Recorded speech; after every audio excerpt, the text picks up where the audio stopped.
नमस्ते, नमस्कार, जय हिंद, भारत माता की जय। मैं सत्यम ठाकुर फिर से स्वागत करता हूँ आप लोगों को दरोगा अड्डा पे। और ये रोशन आनंद सर का डबल स्टार सीरीज का एक तरह से दरोगा का सिलेबस अपने आप में पूरा का पूरा सिलेबस है। और जो भी है सेट, जो भी सेट है, इसमें 20 सेट है, उसको हम सबका पार्ट बाई पार्ट बनाए हैं। और काफ़ी बड़ा एक सेट में काफ़ी बड़ा है, सिलेबस टाइप का है, तो उसको थोड़ा सा टाइम लगता है पूरा पढ़ने में, तो इसलिए छोटा छोटा पार्ट बनाया है। और इसमें दोस्तों हम पूरा का पूरा याद करवाएंगे 3 बार 4 बार बोल बोल के, ठीक है। तो चलिए शुरू करते हैं। ये आपका सेट 4 का दोस्तों छठा पार्ट है, ठीक है। सेट 4 को हमने 6 पार्ट में डिवाइड किया है।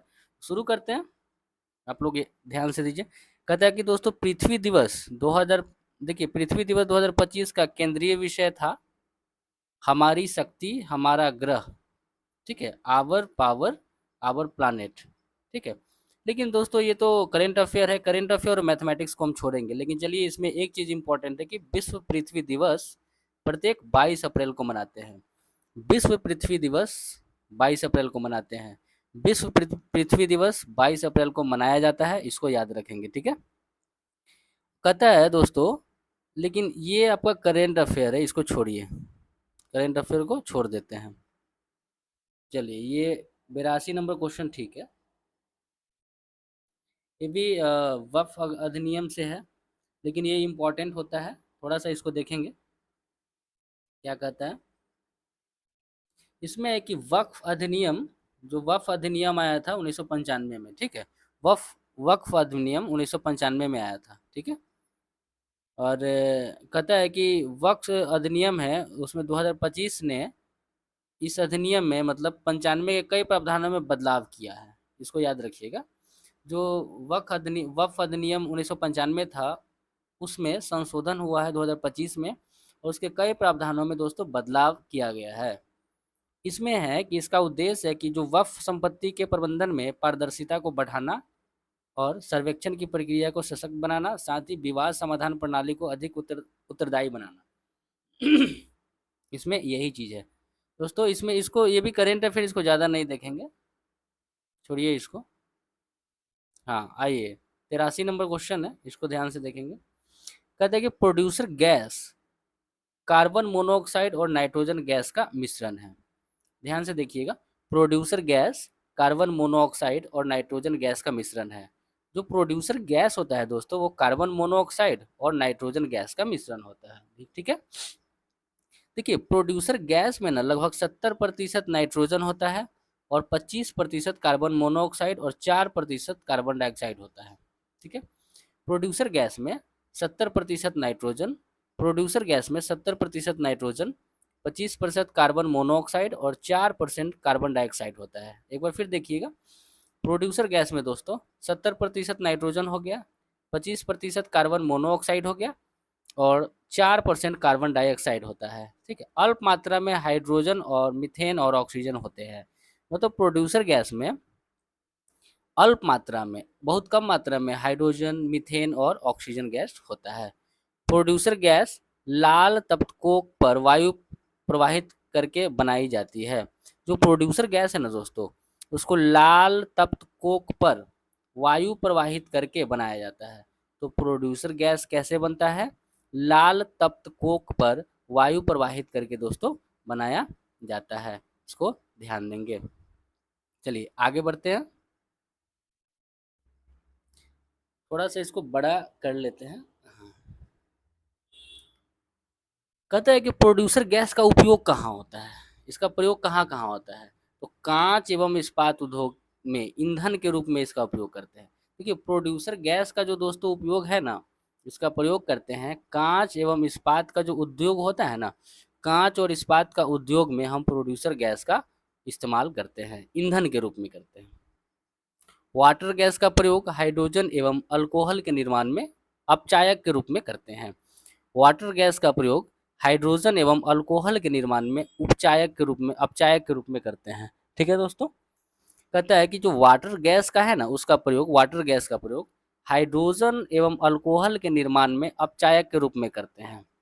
और ये तो आप लोग जानते हैं, बायोगैस का मुख्य घटक मीथेन गैस होता है।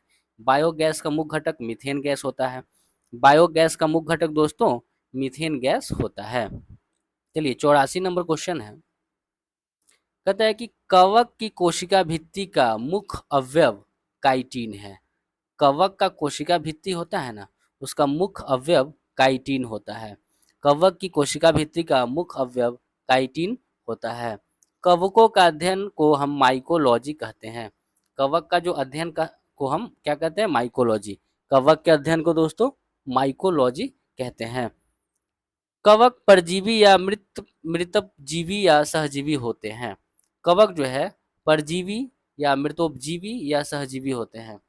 कवक क्या क्या होते हैं, परजीवी या मृतोपजीवी या सहजीवी होते हैं, इसको याद रखिएगा। बहुत इंपॉर्टेंट है कि कवक जो है परजीवी या मृतोपजीवी या सहजीवी होते हैं। एस्परगिलस गैस जैसे कुछ कवक, कहता है एस्परगिलस जैसे कुछ कवकों द्वारा उत्पन्न विष को एफ्लाटॉक्सिन कहते हैं।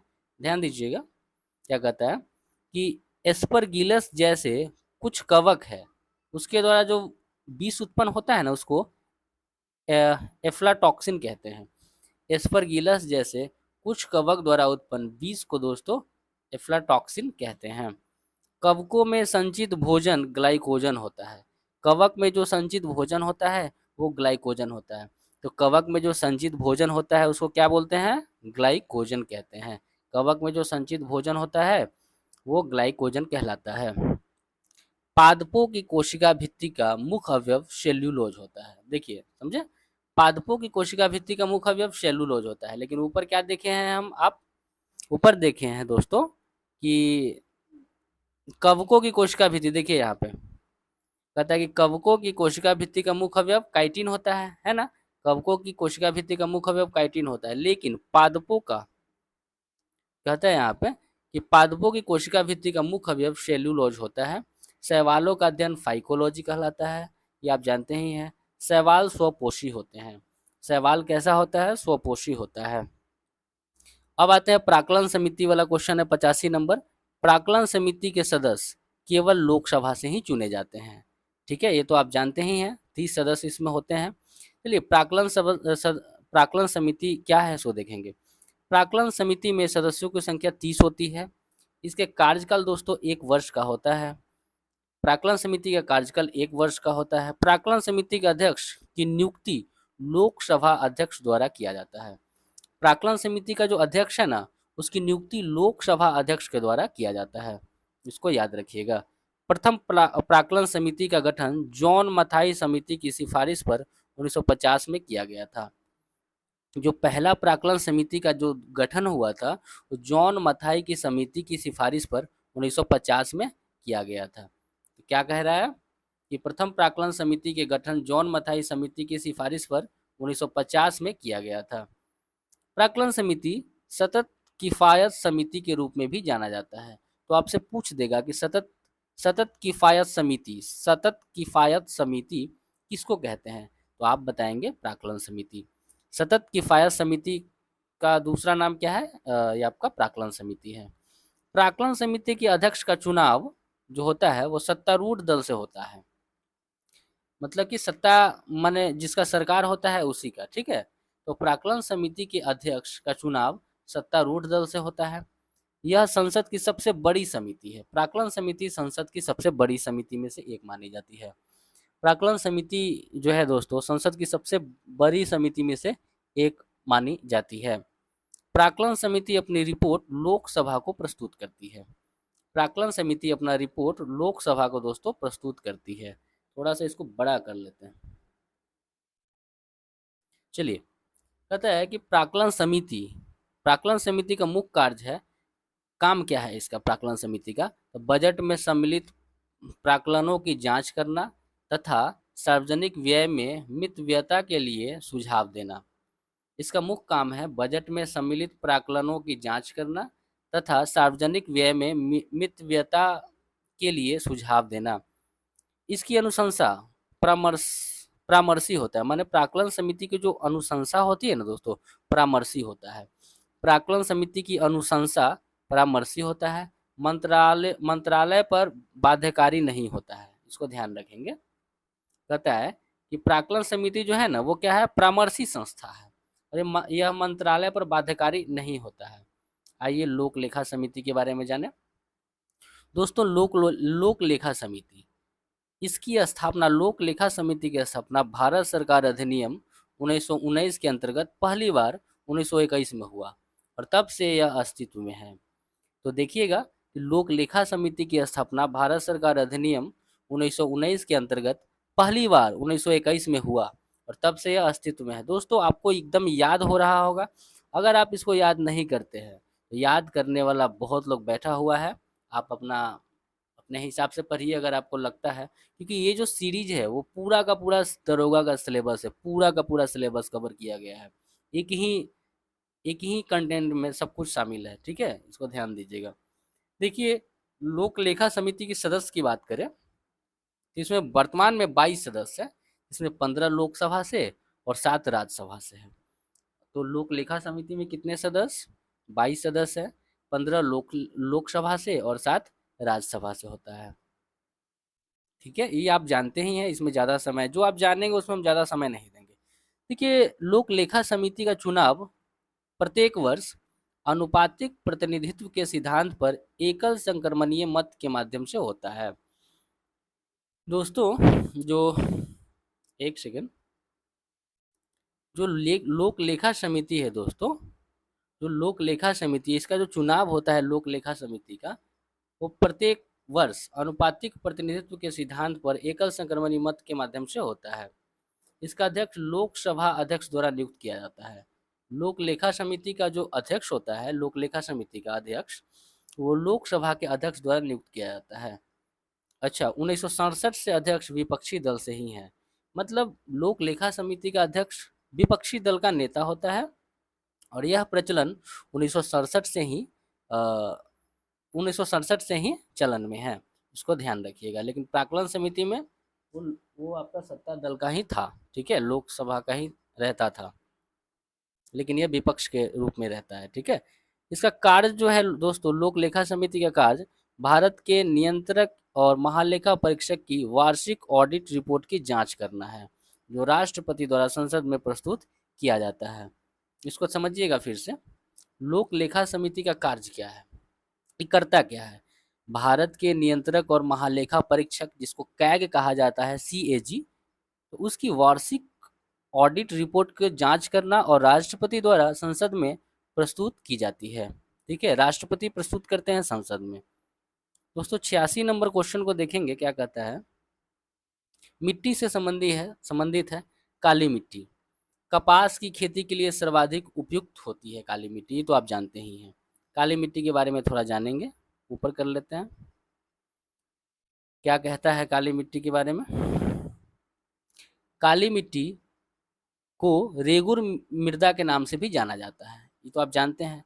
काली मिट्टी को रेगुर मृदा के नाम से भी जाना जाता है। इसका निर्माण बेसाल्ट चट्टान के टूटने फूटने से होता है। काली मिट्टी का निर्माण दोस्तों बेसाल्ट चट्टान के टूटने फूटने से होता है। काली मिट्टी का निर्माण बेसाल्ट चट्टान के टूटने फूटने से होता है। काली मिट्टी में आयरन, चूना, एल्युमिनियम एवं मैग्नीशियम बहुत मात्रा में पाया जाता है। काली मिट्टी में आयरन, चूना, एल्युमिनियम और मैग्नीशियम बहुत बहुलता होती है, मतलब ज़्यादा मात्रा में पाया जाता है। तो काली मिट्टी में आयरन, चूना, एल्युमिनियम और मैग्नीशियम की बहुलता देखने को मिलता है। काली मिट्टी का काला रंग टिटेनीफेरस मैग्नेटाइट एवं जीवाश्म की उपस्थिति के कारण होता है, इसको ध्यान दीजिएगा। काली मिट्टी का जो दोस्तों काला रंग है ना, वो टिटेनीफेरस मैग्नेटाइट एवं जीवाश्म की उपस्थिति के कारण होता है। काली मिट्टी का काला रंग दोस्तों टिटेनीफेरस मैग्नेटाइट एवं जीवाश्म की उपस्थिति के कारण होता है, ये आप समझ गए। चलिए, काली मिट्टी में कार्बनिक पदार्थों की अधिकता होती है। काली मिट्टी में कार्बनिक पदार्थों की अधिकता होती है, इसे काली कपासी मिट्टी भी कहा जाता है। काली मिट्टी में कार्बनिक पदार्थ की अधिकता होती है, इसे काली कपासी मिट्टी भी कहा जाता है। भारत में काली मिट्टी कहाँ कहाँ पाया जाता है। गुजरात, महाराष्ट्र, मध्य प्रदेश के पश्चिमी भाग, मध्य प्रदेश के पश्चिमी भाग, उड़ीसा के दक्षिणी क्षेत्र, कर्नाटक के उत्तरी क्षेत्र तथा राजस्थान के बूंदी में पाया जाता है। इसको याद करने वाला चीज़ है, समझिएगा। काली मिट्टी भारत में गुजरात में पाया जाता है काली मिट्टी, महाराष्ट्र में काली मिट्टी, महाराष्ट्र में काली मिट्टी, गुजरात में काली मिट्टी, मध्य प्रदेश के पश्चिमी भाग में काली मिट्टी, मध्य प्रदेश के पश्चिमी भाग में काली मिट्टी, मध्य प्रदेश के पश्चिमी भाग में काली मिट्टी, मध्य प्रदेश के पश्चिमी भाग में काली मिट्टी, उड़ीसा के दक्षिणी क्षेत्र में काली मिट्टी, उड़ीसा के दक्षिणी क्षेत्र में काली मिट्टी, उड़ीसा के दक्षिणी क्षेत्र में काली मिट्टी, उड़ीसा के दक्षिणी क्षेत्र में काली मिट्टी, कर्नाटक के उत्तरी क्षेत्र में काली मिट्टी, कर्नाटक के उत्तरी क्षेत्र में काली मिट्टी, कर्नाटक के उत्तरी क्षेत्र में काली मिट्टी, राजस्थान के बूंदी में भी काली मिट्टी, राजस्थान के बूंदी में भी काली मिट्टी पाया जाता है। तो कहाँ कहाँ हो गया? गुजरात में, महाराष्ट्र में, मध्य प्रदेश के पश्चिमी भाग, उड़ीसा के दक्षिणी क्षेत्र, कर्नाटक के उत्तरी क्षेत्र तथा राजस्थान के बूंदी में काली मिट्टी पाया जाता है। आते हैं दोस्तों लैटराइट मिट्टी के बारे में। देखिए लैटराइट मिट्टी चाय, इलायची एवं काजू की खेती के लिए सर्वाधिक उपयुक्त मानी जाती है। लैटराइट मिट्टी चाय, इलायची एवं काजू की खेती के लिए सर्वाधिक उपयुक्त मानी जाती है। लैटेराइट मिट्टी दोस्तों चाय, इलायची एवं काजू की खेती के लिए सर्वाधिक उपयुक्त होती है। लैटेराइट मिट्टी का निर्माण दोस्तों मानसूनी जलवायु की आर्द्रता एवं शुष्कता के क्रमिक परिवर्तन के परिणाम स्वरूप उत्पन्न विशिष्ट परिस्थितियों में होता है। इसको फिर से समझिएगा। लैटेराइट मिट्टी का निर्माण मानसूनी जलवायु की आर्द्रता एवं शुष्कता के क्रमिक परिवर्तन के परिणाम स्वरूप उत्पन्न विशिष्ट परिस्थितियों में होता है। ये आपका लैटेराइट मिट्टी के बारे में। लैटेराइट मिट्टी में आयरन एवं सिलिका की बहुलता होती है। लैटेराइट मिट्टी में आयरन एवं सिलिका की बहुलता होती है। लैटेराइट मिट्टी में आयरन एवं सिलिका की बहुलता होती है। लैटेराइट मिट्टी में आयरन एवं सिलिका की बहुलता होती है। आगे देखेंगे लैटेराइट मिट्टी का विकास मुख्य रूप से प्रायद्वीपीय पठार के ऊंचे क्षेत्र में हुआ है। लैटेराइट मिट्टी का दोस्तों विकास जो है मुख्य रूप से लैटेराइट मिट्टी का विकास मुख्य रूप से प्रायद्वीपीय पठार के ऊंचे क्षेत्र में हुआ है। लैटेराइट मिट्टी का विकास प्रायद्वीपीय पठार के ऊंचे क्षेत्र में हुआ है। इसके अलावा यह कर्नाटक ये भी तो साउथ में ही पड़ता है। केरल में भी वो प्रायद्वीपीय क्षेत्र ही है भारत का। तो कर्नाटक, केरल, तमिलनाडु, मध्य प्रदेश तथा उड़ीसा के पहाड़ी क्षेत्र में पाया जाता है।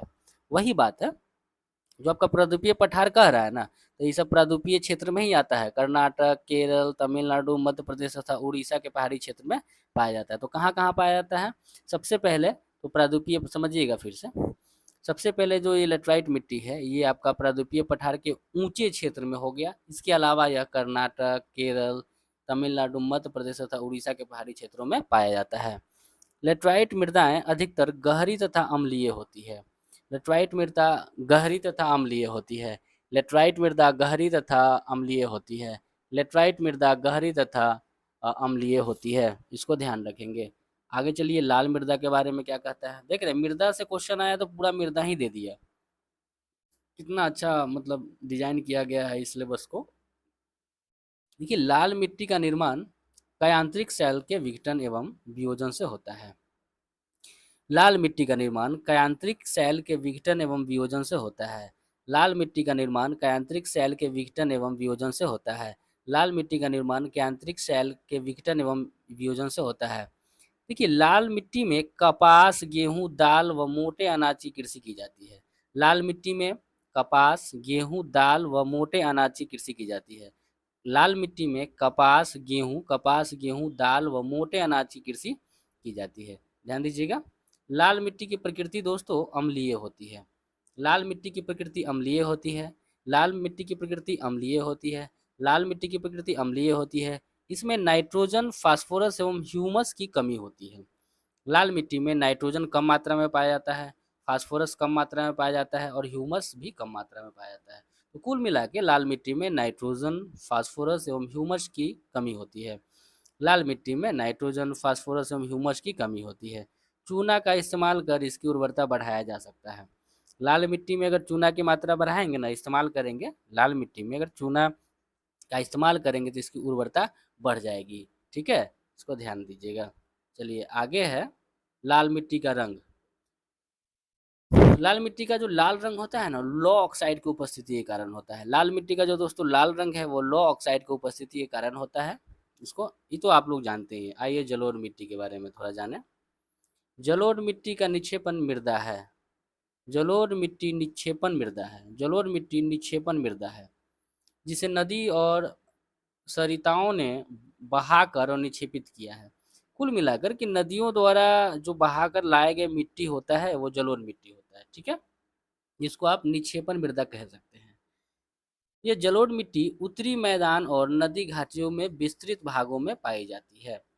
ये तो आप कॉमन सेंस की बात है कि उत्तरी मैदान, जितना मैदान का विस्तार नदी के बहा कर लाए गए अवक्षेपों से ही हुआ है, तो यह जो मृदा है जलोढ़ मिट्टी उत्तरी मैदान और नदी घाटी के विस्तृत भागों में पाई जाती है। यह जलोढ़ मृदा देश का कुल क्षेत्रफल का लगभग 40% भाग में फैला है। दोस्तों, तो कुल जो आपका मैदानी भाग है वो 43% भाग है पूरा भारत का, ठीक है, जिसमें यूपी, बिहार, पश्चिम बंगाल, आपका ये आपका सेवन सिस्टर्स जो हो गया वो सब सभी इसमें, महाराष्ट्र, ये सब सारे शामिल है। तो जो मैदानी भाग है उसमें दोस्तों 40% भाग में ये जो है कुल का कुल जलोढ़ मिट्टी पाया जाता है। जलोढ़ मिट्टी में कमी क्या होता है, सो देखिएगा। जलोढ़ मिट्टी में पोटास की कमी होती है, पोटास अधिक मात्रा में पाया जाता है। जलोढ़ मिट्टी में पोटास अधिक मात्रा में पाया जाता है और फास्फोरस कम रहता है। जलोढ़ मिट्टी में दोस्तों पोटास ज़्यादा रहता है, पोटास की मात्रा ज़्यादा होती है और फास्फोरस की मात्रा कम पाई जाती है। तो जलोढ़ मिट्टी में पोटास की मात्रा अधिक होती है और फास्फोरस की मात्रा कम होती है। जलोढ़ मृदा बहुत उपजाऊ होता है, जलोढ़ मृदा बहुत उपजाऊ होता है। यह गन्ना, चावल, गेहूँ, अन्य अनाज और दलहन की खेती के लिए उपयुक्त मानी जाती है। जलोढ़ मृदा में एक तो बहुत उपजाऊ होता है और इसमें खेती होता है दोस्तों गन्ना, चावल, गेहूँ और अन्य अनाज और दलहन की खेती इसमें काफ़ी अच्छा मात्रा में होता है। देखिए, अधिक इसको दोस्तों कहता है कि अधिक उपजाऊ होने के कारण जलोढ़ मृदा अधिक उपजाऊ होने के कारण इस मिट्टी में गहन कृषि की जाती है। जलोढ़ मृदा काफ़ी उपजाऊ होता है जिसके कारण इसमें इस मिट्टी में गहन कृषि की जाती है। अब दोस्तों आते हैं हम 87 नंबर क्वेश्चन को, इसको ध्यान से देखेंगे। कहता है कि मसाई जो जनजाति है वो मुख्य रूप से पूर्वी अफ्रीका, केन्या एवं उत्तरी तंजानिया में निवास करती है। मसाई जनजाति मुख्य रूप से पूर्वी अफ्रीका में रहती है। मसाई जनजाति मुख्य रूप से पूर्वी अफ्रीका में रहती है। मसाई जनजाति मुख्य रूप से पूर्वी अफ्रीका में निवास करती है, जिसमें पूर्वी अफ्रीका में शामिल है केन्या और उत्तरी तंजानिया।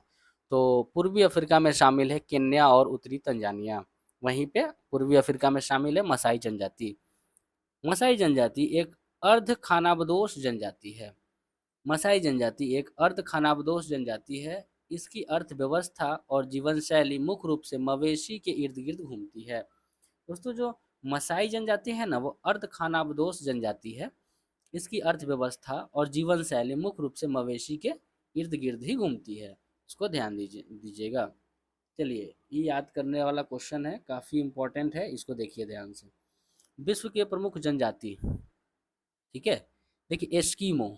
एस्कीमो जनजाति कहाँ है, ग्रीनलैंड और कनाडा में, ठीक है। कहता है कि एस्कीमो जनजाति कहाँ रहता है, ग्रीनलैंड और कनाडा में। एस्कीमो जनजाति ग्रीनलैंड और कनाडा में। एस्कीमो जनजाति ग्रीनलैंड और कनाडा में।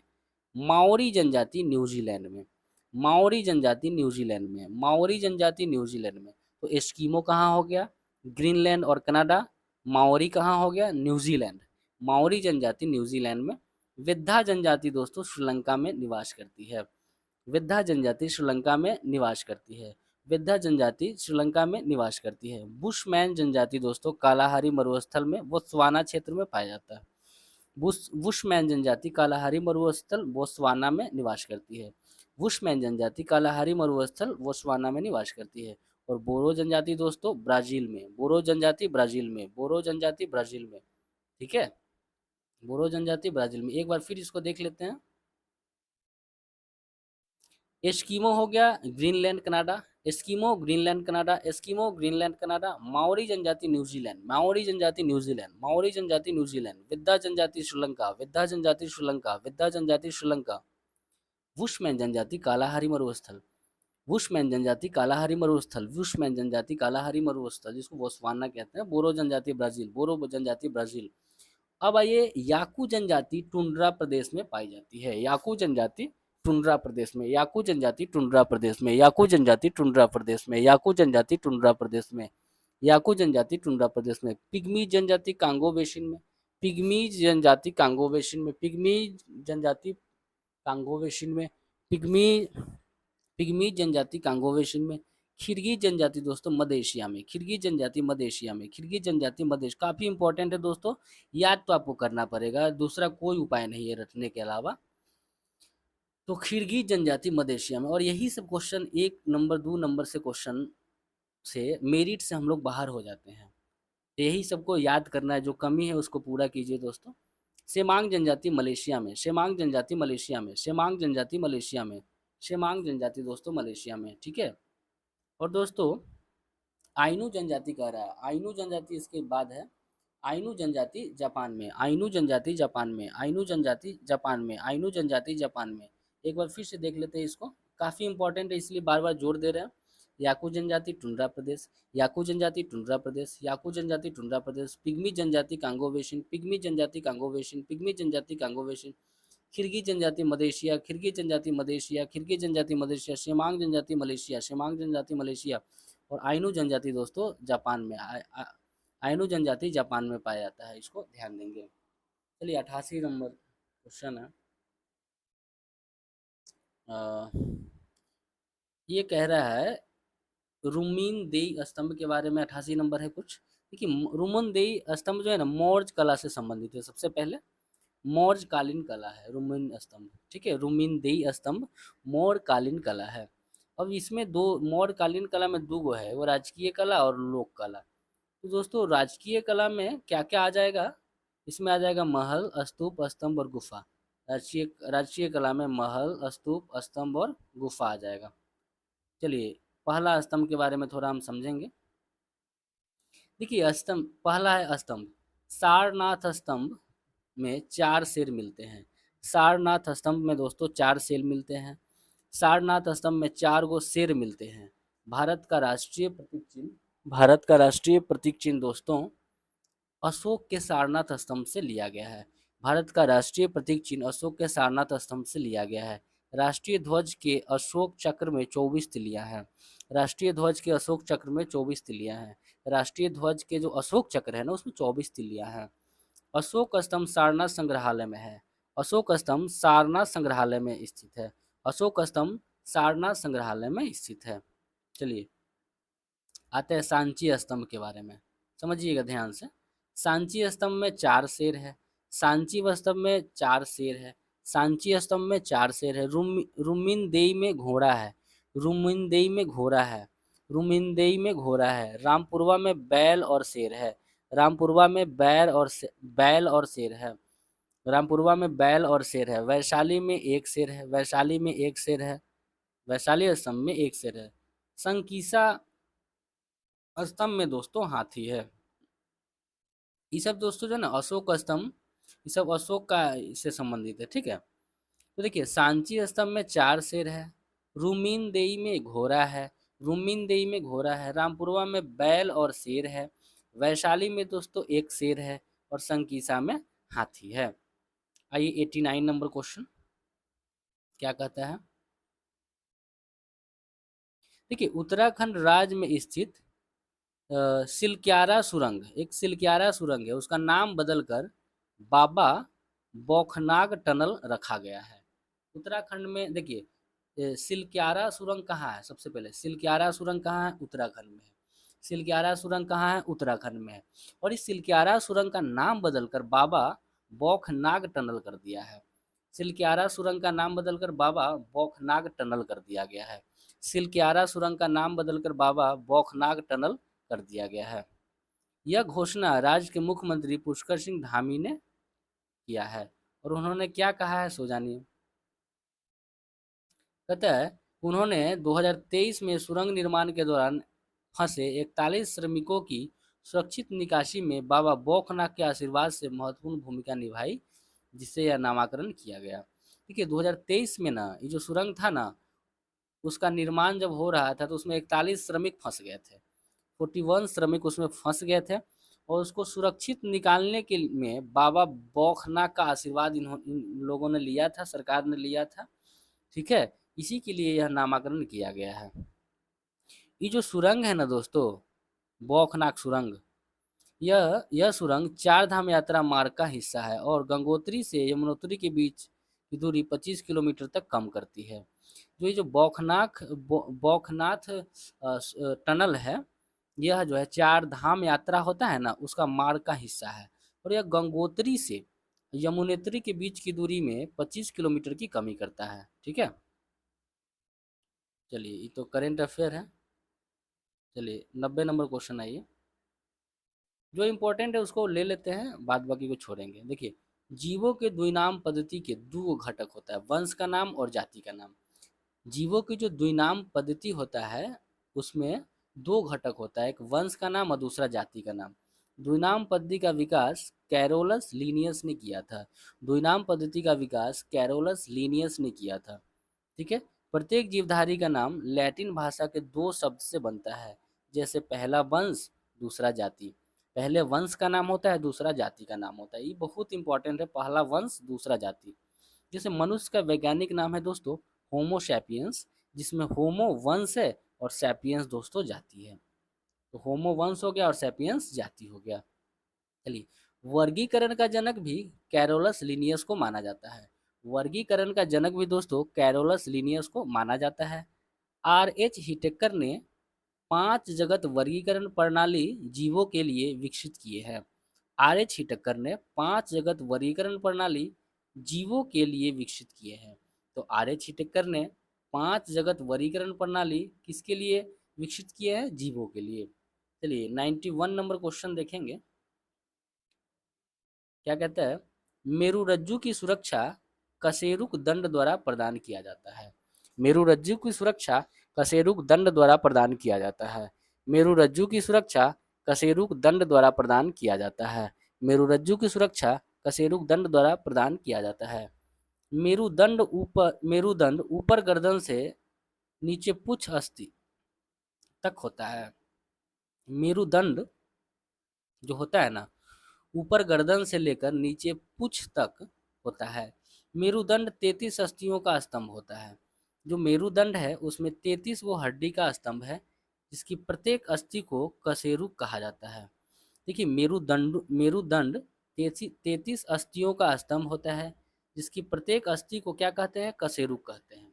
ठीक है, चलिए कहता है दोस्तों कि गर्दन में, कहता है कि मेरुदंड में अस्थियों का विवरण क्या है सोबत। गर्दन में दोस्तों 7 कशेरुक होता है। गर्दन में 7 कशेरुक, गर्दन में 7 कशेरुक। वक्ष में 12 कशेरुक होता है। वक्ष में 12 कशेरुक होता है। वक्ष में 12 कशेरुक होता है। कटी में 5 कशेरुक होता है। कटी में 5 कशेरुक होता है। कटी में 5 कशेरुक होता है। त्रिक में 5 कशेरुक होता है। त्रिक में 5 कशेरुक होता है। अनुश्रीकास्थी में 4 कशेरुक होता है। अनुश्रीकास्थी में 4 कशेरुक होता है। गर्दन में दोस्तों 7 कशेरुक, गर्दन में 7 कशेरुक, गर्दन में 7 कशेरुक। वक्ष में 12 कशेरुक, वक्ष में 12 कशेरुक, वक्ष में 12 कशेरुक। कटी में 5 कशेरुक, कटी में 5 कशेरुक। त्रिक में दोस्तों 5 कशेरुक, त्रिक में भी 5 कशेरुक, त्रिक में भी 5 कशेरुक, त्रिक में भी 5 कशेरुक और अनुश्रीकास्थी में 4 कशेरुक पाया जाता है। 92 नंबर क्वेश्चन देखेंगे। कहता है गैर पारंपरिक। दोस्तों इसमें आप सोचते हो ये क्वेश्चन नहीं है, लेकिन आप जब इसको पढ़ रहे हैं तो आपको पता चल रहा है ना कि कौन सा क्वेश्चन पूछा होगा। इतना समझाने की जरूरत नहीं है, आप लोग खुद ही समझदार हैं। कहता है गैर पारस्परिकता गुजराल सिद्धांत का भाग है। समझिएगा, कहता है गैर पारस्परिकता जो है ना, वो गुजराल सिद्धांत का भाग है। गैर पारस्परिकता गुजराल सिद्धांत का भाग है, ये छोड़ दीजिए। तो कहता है कि गैर पारस्परिकता गुजराल सिद्धांत का भाग है। तो गैर पारस्परिकता किसका है? गुजराल सिद्धांत का भाग है। अब पंचशील सिद्धांत को समझिए, इसमें गलत दे दिया गया था। कहता है कि पंचशील अंतर्राष्ट्रीय संबंधों के लिए आचरण के 5 सिद्धांत को लागू करता है। पंचशील अंतर्राष्ट्रीय संबंध के लिए आचरण के 5 सिद्धांत लागू करता है। देखिए, पंचशील जो सिद्धांत था ना 1954 में, पंचशील सिद्धांत 1954 में जवाहरलाल नेहरू और झाऊ एन लाई, चीन के प्रमुख थे झाऊ एन लाई। तो कहता है कि जो पंचशील सिद्धांत था, पंचशील सिद्धांत वह 1954 ईस्वी में जवाहरलाल नेहरू और झाऊ एन लाई के बीच तिब्बत के संबंध में भारत चीन संधि की उद्देशिका में शामिल है।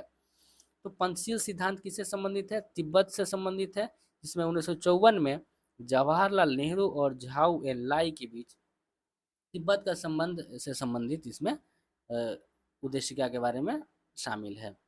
पंचशील के सिद्धांत देखिए क्या क्या है। पंचशील के सिद्धांत क्या क्या था इसमें शामिल? एक दूसरे की क्षेत्रीय अखंडता और प्रभुता के लिए परस्पर सम्मान।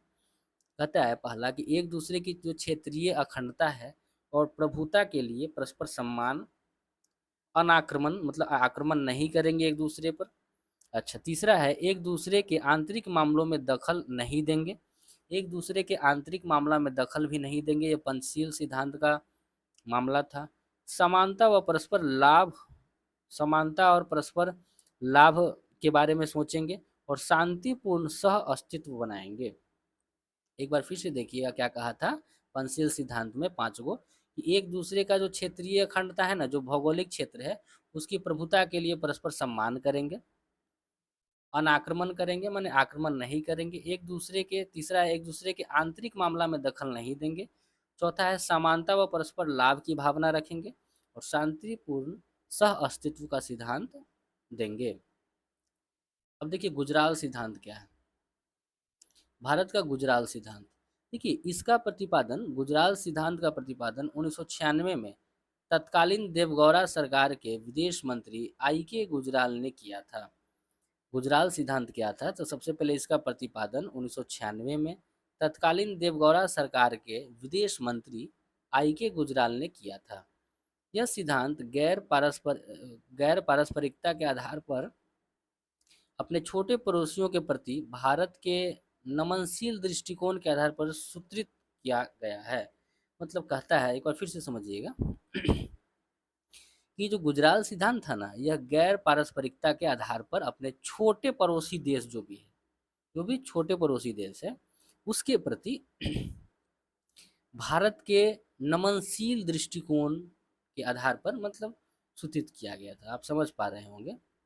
देखिए भारत का परमाणु सिद्धांत, इसको थोड़ा समझिए। भारत का जो परमाणु सिद्धांत है, भारत ने 2003 में अपना परमाणु सिद्धांत को अंगीकार किया।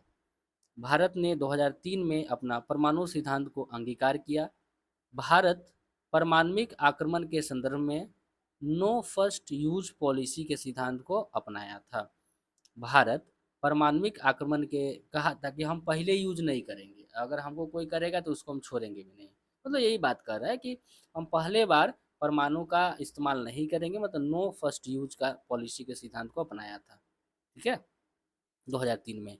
न्यूक्लियर कमांड अथॉरिटी के अंतर्गत एक राजनीतिक परिषद तथा एक कार्यकारी परिषद होती है। जो न्यूक्लियर कमांड अथॉरिटी होता है ना, समझिएगा, जो न्यूक्लियर कमांड अथॉरिटी होता है उसके पास एक राजनीतिक परिषद और एक कार्यकारी परिषद होता है। ठीक है, राजनीतिक परिषद के अध्यक्ष प्रधानमंत्री होते हैं। ठीक है, इसको आगे बढ़ाइए। कहता है कि राजनीतिक परिषद के अध्यक्ष प्रधानमंत्री होते हैं और कार्यकारी परिषद के अध्यक्ष राष्ट्रीय सुरक्षा सलाहकार होते हैं।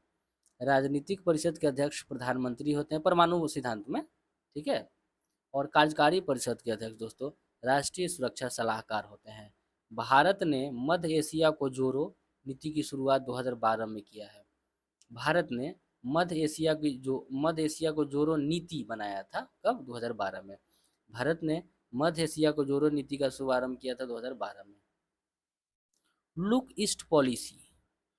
ईस्ट पॉलिसी की शुरुआत तत्कालीन प्रधानमंत्री नरसिम्हा राव ने किया था। ठीक है, तो कहता है कि लुक ईस्ट पॉलिसी की शुरुआत तत्कालीन प्रधानमंत्री नरसिम्हा राव ने किया था। लुक ईस्ट पॉलिसी की शुरुआत तत्कालीन प्रधानमंत्री नरसिम्हा राव ने किया था। आगे कहता है 2014 में मोदी सरकार ने लुक ईस्ट पॉलिसी को उत्क्रमित क्रम एक्ट ईस्ट पॉलिसी बना दिया। ठीक है, 2014 में मोदी सरकार ने लुक ईस्ट पॉलिसी को क्या बना दिया? Act east policy.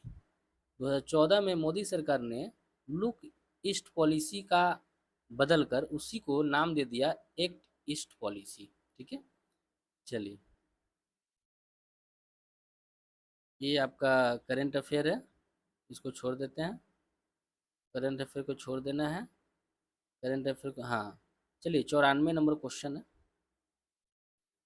कहता है कि मानव शरीर में 70% भाग पानी होता है, ये तो आप लोग जानते हैं। हमारे शरीर का प्रमुख अवयव है पानी। जल हमारे शरीर के ताप को स्वेदन और वाष्पन द्वारा नियंत्रित करता है, ये भी जानते हैं। जल शरीर के अवशिष्ट पदार्थों को उत्सर्जन और महत्वपूर्ण माध्यम है। जल जो है हमारे शरीर में जो वो अपशिष्ट पदार्थ है ना, उसका उत्सर्जन में महत्वपूर्ण भूमिका निभाता है, ये भी आप जानते हैं। आगे कहता है कि शरीर में होने वाली अधिकतर जैव रासायनिक अभिक्रिया जलीय माध्यम में संपन्न होती है। शरीर में होने वाली अधिकतर जैव रासायनिक प्रक्रिया जलीय माध्यम में ही दोस्तों संपन्न होती है। जल में घुलनशील विटामिन बी और विटामिन सी होता है। जल में घुलनशील विटामिन कौन है? विटामिन बी और विटामिन सी जल में घुलनशील है। विटामिन बी और विटामिन सी जल में घुलनशील है। ठीक है, 95 नंबर क्वेश्चन को देखेंगे क्या कहता है। कहता है दोस्तों कि मादा मानव में माने स्त्रियों में निषेचन और फैलोपियन ट्यूब में होता है। कहता है कि मादा मानव में जो निषेचन होता है ना, वो फैलोपियन ट्यूब में होता है, ये तो आप जानते ही हैं। जब परिपक्व डिंब और शुक्राणु का समागम डिंब वाहिनी में होता है तो इस प्रक्रिया को निषेचन कहते हैं। कहता है कि जब परिपक्व डिंब और शुक्राणु का समागम डिंब वाहिनी में होता है तो इस प्रक्रिया को निषेचन कहते हैं। निषेचन के उपरांत जाइगोट का निर्माण होता है। जाइगोट परिपक्व होकर भ्रूण का निर्माण करती है, आप जानते हैं। यह भ्रूण गर्भ अवस्था में विकसित होकर एक पूर्ण विकसित शिशु का निर्माण करता है। ये सब चीज़ें आप जानते हैं, इसको ज़्यादा वो करने की जरूरत नहीं है।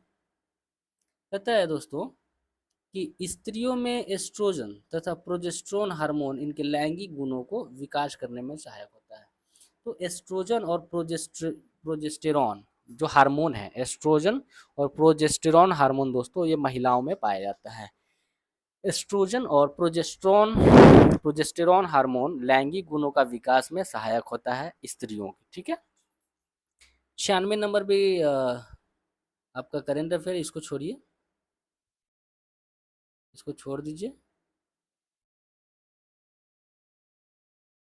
छोड़िए करेंट अफेयर है। हाँ, 97 नंबर आइए। कहता है कि कैल्शियम धातु हमारे शरीर में रक्त का थक्का जमने के लिए उत्तरदायी है। जो कैल्शियम धातु है हमारे शरीर में रक्त का थक्का जमाने में सहायक होता है। जो कैल्शियम धातु है दोस्तों वो हमारे शरीर में रक्त का थक्का जमाने के लिए उत्तरदायी होता है, इसको याद रखिएगा। कौन सा धातु? कैल्शियम धातु। देखिए, विटामिन के की कमी से रक्त का थक्का नहीं जमता है। विटामिन अगर हमारे शरीर में विटामिन के की कमी है तो रक्त का थक्का दोस्तों नहीं जमेगा। विटामिन के का रासायनिक नाम फिलोक्विनोन है। विटामिन के का रासायनिक नाम फिलोक्विनोन है। विटामिन के का रासायनिक नाम फिलोक्विनोन है। विटामिन के का रासायनिक नाम फिलोक्विनोन है। विटामिन बी 12 में कोबाल्ट पाया जाता है। विटामिन बी 12 में कोबाल्ट पाया जाता है। विटामिन बी 12 का रासायनिक नाम साइनोकोबालामीन है। विटामिन बी 12 का रासायनिक नाम साइनोकोबालामीन है। विटामिन बी 12 का रासायनिक नाम दोस्तों साइनोकोबालामीन है। विटामिन बी 12 की कमी से रक्त की कमी हो जाती है। विटामिन बी 12 की कमी से शरीर में रक्त की कमी हो जाती है। सोडियम की कमी से हाइपोटेट्रीमिया रोग होता है। ठीक है, सोडियम की कमी से हाइपोनेट्रीमिया रोग होता है। सोडियम की कमी से हाइपोनेट्रीमिया रोग होता है। सोडियम की कमी से हाइपोनेट्रीमिया रोग होता है। आयरन की कमी से एनीमिया रोग होता है। आयरन की कमी से एनीमिया रोग होता है। आयरन की कमी से एनीमिया रोग होता है। आयरन की कमी से दोस्तों एनीमिया रोग होता है। 98 नंबर क्वेश्चन देखेंगे। कार्बोहाइड्रेट का श्वसन भागफल 1 से कम नहीं होता। कार्बोहाइड्रेट का श्वसन भागफल 1 से कम नहीं होता है। कार्बोहाइड्रेट्स का श्वसन भागफल 1 से कम नहीं होता है। कार्बोहाइड्रेट्स का श्वसन भागफल 1 होता है। कार्बोहाइड्रेट्स का श्वसन भागफल 1 होता है। कार्बोहाइड्रेट्स का श्वसन भागफल 1 तो होता है लेकिन 1 से कम नहीं होता है। प्रोटीन्स का श्वसन भागफल 0.8 होता है। समझिएगा, सबसे पहले देखिए कि कार्बोहाइड्रेट का श्वसन भागफल 1 होता है, लेकिन प्रोटीन्स का शोषण भागफल दोस्तों 0.8 होता है। प्रोटीन्स का शोषण भागफल 0.8 होता है। वसा का श्वसन भागफल 0.7 होता है। वसा का श्वसन भागफल 0.7 होता है। सामान्य भोजन में श्वसन भागफल 0.85 होता है। समान भोजन में श्वसन भागफल 0.85 होता है। समान भोजन में दोस्तों जो श्वसन भागफल होता है वो 0.85 होता है। श्वसन भागफल का मतलब हो गया उत्सर्जित CO2 बटा उपयुक्त ऑक्सीजन। श्वसन भागफल का मतलब होता है श्वसन भागफल बराबर उत्सर्जित कार्बन डाइऑक्साइड बटा प्रयुक्त ऑक्सीजन। श्वसन भागफल बराबर उत्सर्जित कार्बन डाइऑक्साइड बटा बटा प्रयुक्त ऑक्सीजन। ठीक है, चलिए आगे बढ़ते हैं।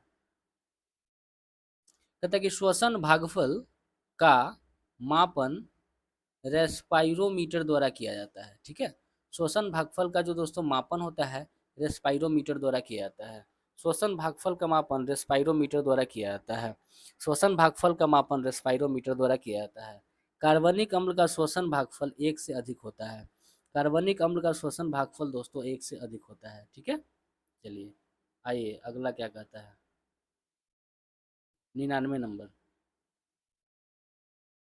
कहता है कि भारत में गरीबी निर्धारण का इतिहास। देखिए दादा भाई नौरोजी ने सबसे पहले भारत में गरीबी के मापन किया एवं अपनी पुस्तक poverty and un British rule in India में उल्लेख किया है। ये तो आप जानते हैं।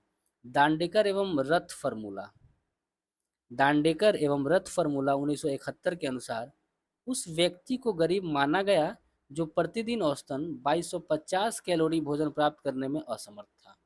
समझिएगा क्या कह रहा है दांडेकर एवं रथ फार्मूला क्या था। दांडेकर और रथ फार्मूला था 1971 में आया था दांडेकर और रथ फार्मूला।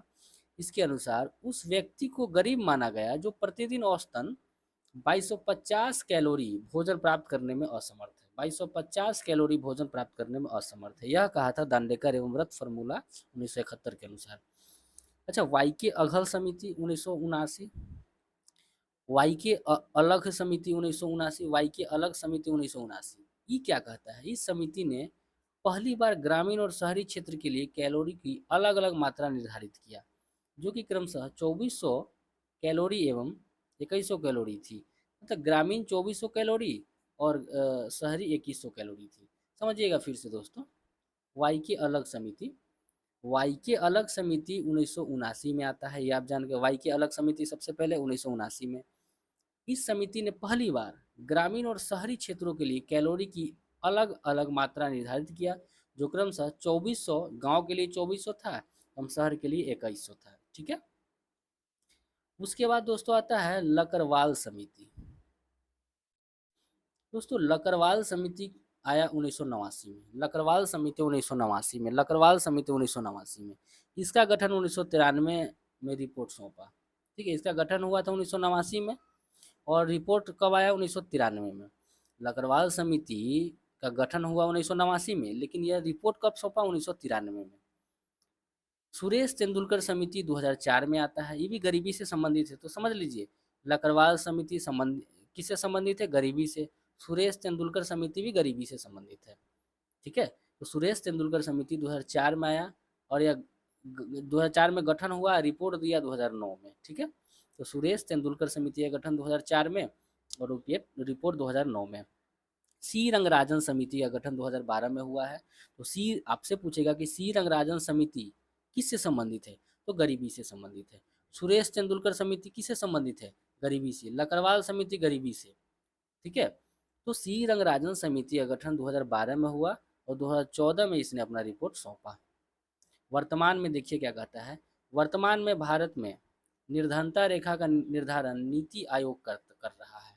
वर्तमान में निर्धन माने गरीबी रेखा का निर्धारण, निर्धनता रेखा का निर्धारण दोस्तों नीति आयोग करता है। वर्तमान में भारत में निर्धनता रेखा का निर्धारण नीति आयोग करता है। बहुआयामी गरीब सूचकांक नीति आयोग द्वारा कहता है कि बहुआयामी गरीबी सूचकांक नीति आयोग द्वारा प्रकाशित किया जाता है। यह भारत में गरीबी की तीव्रता की माप के लिए सबसे उपयुक्त है। तो वर्तमान में कौन कर रहा है, आपका ये कर रहा है, क्या नाम है, नीति आयोग। कहता है कि सापेक्ष गरीबी का दोस्तों जो मापन है वो दो विधि द्वारा किया जाता है, लॉरेंज वक्र द्वारा और गिनी गुणांक के द्वारा। कहता है कि सापेक्ष गरीबी मापन दो विधि द्वारा किया जाता है, लॉरेंज वक्र और गिनी गुणांक। लॉरेंज वक्र और गिनी गुणांक। आइए 100 नंबर क्वेश्चन है, भारत में उपलब्ध विदेशी मुद्रा के भंडार को विदेशी विनिमय कोष कहा जाता है, जिसको फॉरेक्स बोलते हैं। फॉरेस्ट नहीं, फॉरेक्स। पता है, समझिएगा कि भारत में उपलब्ध विदेशी मुद्राओं के भंडार को विदेशी विनिमय कोष कहा जाता है। भारत में विदेशी मुद्रा के भंडार को क्या कहते हैं? विदेशी विनिमय कोष कहा जाता है। विदेशी विनिमय कोष विदेश में मुद्रा कोष, विशेष आहरण अधिकार कोष, सोना तथा रिजर्व ट्रांसपोजिशन को शामिल किया जाता है। देखिए, कहता है दोस्तों कि ये जो फॉरेक्स किसको बोलते हैं? सबसे पहले फॉरेक्स बोलते हैं विदेशी विनिमय कोष को, इसी को ना बोलते हैं।